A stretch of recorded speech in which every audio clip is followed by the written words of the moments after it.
ごきげんよう、上川薫です。今回取り上げる話題は、ロシア軍がどうやら1950年代の戦車を戦場に引っ張り出そうとしているという情報が出ています。それほど古い戦車を持ち出すということは、それだけロシアの内情として厳しいことを示しているわけですが、一方でウクライナ軍の方も戦車ではないのですが、砲弾不足に苦しんでいるという報道が出ています。今回は戦いが続くことによって、ロシアもウクライナもそれぞれ兵器や弾薬不足に苦しんでいるということを解説していこうと思います。まずそれでは、第二次世界大戦終わった直後の主力戦車をロシア軍が持ち出そうとしている話を見ていきましょう。こちらがインターネット上で話題になっていたロシア軍が T54 もしくは T55 を列車に乗せて移送させているという動画です。なお、戦車は古いのですが、戦車を乗せている貨車の方は2022年製というのが刻印として刻まれていることから、映像としては新しいものだと考えられています。また、去年も同じような映像が出ていました。右上に紹介している動画は、こちらは去年の動画です。去年においても、T54、T55 の輸送している光景が見られました。これらの戦車はまだ前線には出ていないことから、おそらくはオーバーホールにかなりの時間がかかっているんだろうと思われます。T54、T55 戦車は第二次世界大戦後、ロシアの主力戦車となったものです。そのため、この戦車は第一世代戦車と呼ばれるもので、現代から考えれば70年程度前のものというもので、当然、現代の主力戦車であるレオパルト2や M1 エイブラムス戦車とまともに対戦車戦で戦えるわけではありません。しかし、このような戦車を引っ張り出してでも戦わなければならないというのがロシア側の今の状況だと考えられます。そもそも今のロシアは戦車が次々と撃破される中で、それらの戦車を補充するための生産が全く間に合っていないと考えられます。当然のように、最新世代の戦車を量産するのが最も優れた戦車を得る方法なのですが、ロシアは T14 戦車の量産が全くできておらず、それよりも前の T90M を製造しようとしているものの、生産量は明らかに前線で失う戦車よりも下回っているようです。ですから、昔々ソ連時代に作られ保管されていた博物館級の戦車も前線に出さなければならない状況を示しています。どんなに近代化改修をしたとしても、基本設計があまりにも古いために、まともに戦車戦を戦うことはできないでしょう。一方、ウクライナに対しては、3月下旬、そろそろ欧米製の戦車や歩兵戦闘車が引き渡されていきます。こちらの映像はドイツの歩兵戦闘車マルダーを輸送しているところを市民が撮影したものです。ドイツでの訓練と並行して輸送が行われ、兵士が国に帰った時にはもう車両は引き渡されているようにしようとしているのでしょう。マルダーも最新の歩兵戦闘車ではありませんが、少なくとも1950年代の主力戦車である T54 や T55 に比べれば、よほどまともな兵器だと言えます。続いて、ウクライナに対する弾薬供与、ウクライナ向け弾薬、ヨーロッパが共同購入へ、EU17 カ国とノルウェー。ロシアの侵攻を受けるウクライナへの支援として、欧州連合 EU の17カ国とノルウェーが弾薬を共同で購入、供与する合意が成立した。EU の欧州防衛機関 EDA が20日に発表した。これに先立ち、EU 加盟国の一つ、エストニアの国防省は、加盟諸国がブリュッセルで会合を開き、ウクライナ向けに 155mm 砲弾100万発を共同購入することで合意したと発表していた。EDA はノルウェーを含む18カ国が今後2年間で 155mm 砲弾を優先的に調達する手続きと7年間で様々な種類の弾薬を補充する共同プロジェクトを進めると説明。業界に明確なメッセージを送りつつ、ウクライナへの支援を強化することができると述べ、他にも参加の意向を示している国があると指摘した。EDA を通した調達の枠組みと EU の基金、欧州平和ファシリティ EPF を使うことで、ウクライナにより多くの弾薬をより早く供給できると強調した。ここで出てきた EU の基金、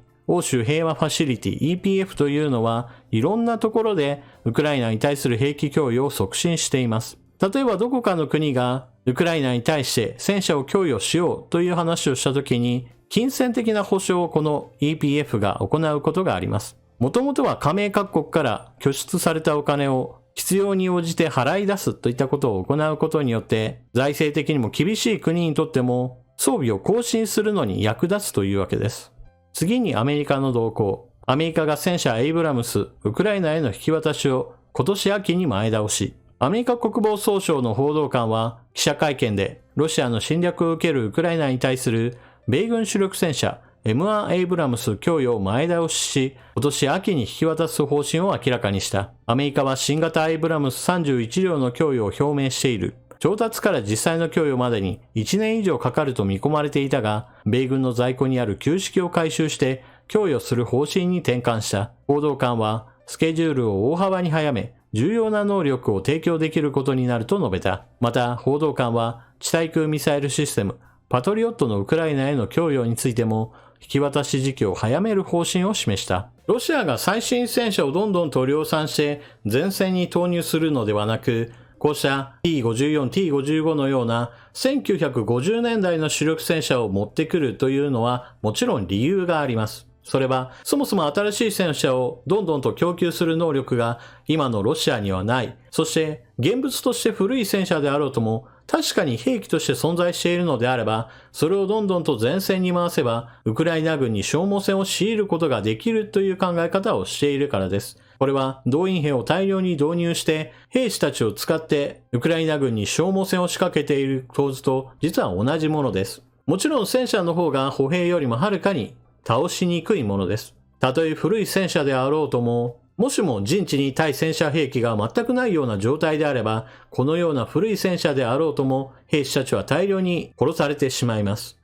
もしくは、対戦車兵器があったとしても、そのような兵器を使わせることそれ自体が目的化している可能性があります。例えば、欧米からジャベリンやカール・グスタフといった対戦車兵器が陣地に5つ6つあった場合において、戦車を10両投入すれば半数以上は撃破されてしまうでしょう。しかしそれによって、その陣地は対戦車兵器を使い尽くしてしまう可能性があるわけです。その後に同じようにして、たとえ古い戦車であろうとも、数を頼りに突撃すれば、そのような守備陣地を撃破することができます。ロシア軍はこうした撃破されることそれ自体を気にしないのであれば、物量で押し切ればいいじゃないかという作戦をこれまでも様々行ってきました。ですから古い戦車だからといって馬鹿にできるわけではありません。しかしこのような作戦ですから当然のように多くの兵士が簡単に命を失うものであり、とてもではありませんがロシア人にはなりたくないものです。また戦車の使い方なのですが、このような撃破されることを前提として前線に投入される以外にももうちょっと安全な使い方があります。それは前線近くにやってきて簡単な自走砲みたいな形で戦場に対する砲撃を行うことです。このような使い方であれば、ウクライナ軍側からの攻撃も受けにくいですし、前線に対する火力支援にもなります。ただ、そのようなまともな使い方をするかどうかというのはちょっとわかりません。何にしてもこのような古い戦車を持ってこようとするということは、それだけ今戦車がどんどんと失われて補充が効いていないのでしょう。そのことだけは間違いないことだと言えます。一方でウクライナ軍の方ですが、戦争が長引けば長引くほど、その国力の自力さというものがボディーブローのように効いてきています。特に砲撃戦においては、ロシア軍の方も錆びついた砲弾をどんどんと倉庫から出しているという話があるのですが、一方においてウクライナ軍はもうそのようなものすごい古い砲弾も含めて使い切っている状態で、届いたそばから使わざるを得ないような状況だと言われています。一方において反撃作戦用の弾薬というのも確保しなければならないことから、前線に届く量というものが全く足りないという話が出ています。じゃあ砲弾供与する側の EU が全く何もしていないかといえばそういったわけではないよというのが今回ご紹介した記事です。今回出てきた共同購入というのはメーカーに対してこれだけの量が必要なんだということをはっきりと示すとともに、予算的に言ってもしっかりと企業経営上においても約束された売り上げになるんだよということを示すことが非常に重要なのです。特にそれぞれの国が個別に交渉していた場合においてはどうしても小口の注文が重なり合うことからメーカーとしてはこれらが終わってしまえばいずれは需要がなくなるなと考えて生産ラインの拡充には踏み込まないものです。しかし大量に生産することを求めているし、その予算についても必ず払うし、さらに言えばこれらの砲弾を使い切った後、それぞれの国が備蓄を埋めるためにもさらに生産が必要だということを示すことによって、もっと生産を加速してくださいとメーカーに対して強く出ることができるのです。今回ご紹介した記事においては100万発の砲弾といった話をしていますが、これはメーカーが生産するだけではなく、各国が備蓄している分についても基金からお金を出すことによって買い取ってウクライナへ供与するという動きも含まれています。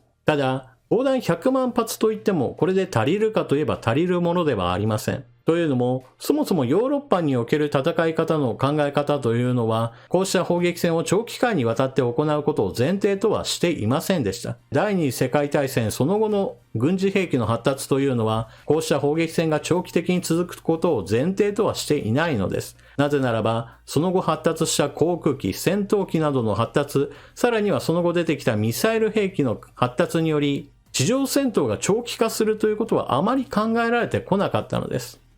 例えば、今はウクライナ、ロシア軍の前線においては塹壕が掘られ、それらに対する砲撃といったものが日常的に行われているような状態です。しかし、このような塹壕は上空からの攻撃には弱いものです。例えば塹壕の真上に敵の戦闘ヘリがやってきて、機銃掃射などを食らえばなかなか生き残れるものではありません。しかし、現代においてはそのような空からの攻撃に対する反撃能力として、歩兵の持てる地対空ミサイルが普及したことや、もしくは広い範囲を守ってくれる対空ミサイルの発達などにより、そのような戦闘ヘリが塹壕の真上にやってくることは基本的になくなったからこそ、遠距離攻撃として砲撃戦が行われているわけです。そしてそのような航空戦力が対空兵器によって封じられてしまうのを防ごうとして発達したのがステルス戦闘機のようなやられにくい兵器の開発だったわけです。そしてステルス戦闘機のような兵器は最新世代ということもあってウクライナに供与することは今のところちょっと考えられないものです。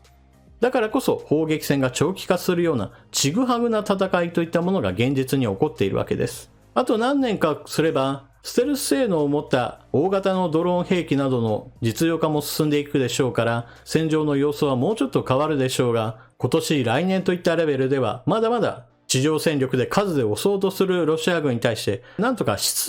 欧米製の戦車や歩兵戦闘車で対抗するウクライナ軍といった構図で戦いは進んでいくことでしょう。というわけで今回の動画はここまで。ロシア軍は1950年代の主力戦車 T54、T55 を輸送しているということが伝えられています。それはロシア軍がどれだけ今最新の戦車を作れないかを示しているとともに、物量で何とか押し切ろうと考えていることを示しています。こういったことからもプーチン大統領は何としても侵略を成功させようとして戦力をひねり出しているんだなというのを感じさせます。それでは動画を最後までご視聴いただきありがとうございました。チャンネル登録していない方はぜひともチャンネル登録していってください。そして動画を見終わったら評価ボタンのクリックとあなたの感想、コメントをよろしくお願いします。それでは次の動画でまたお目にかかりましょう。まったねー。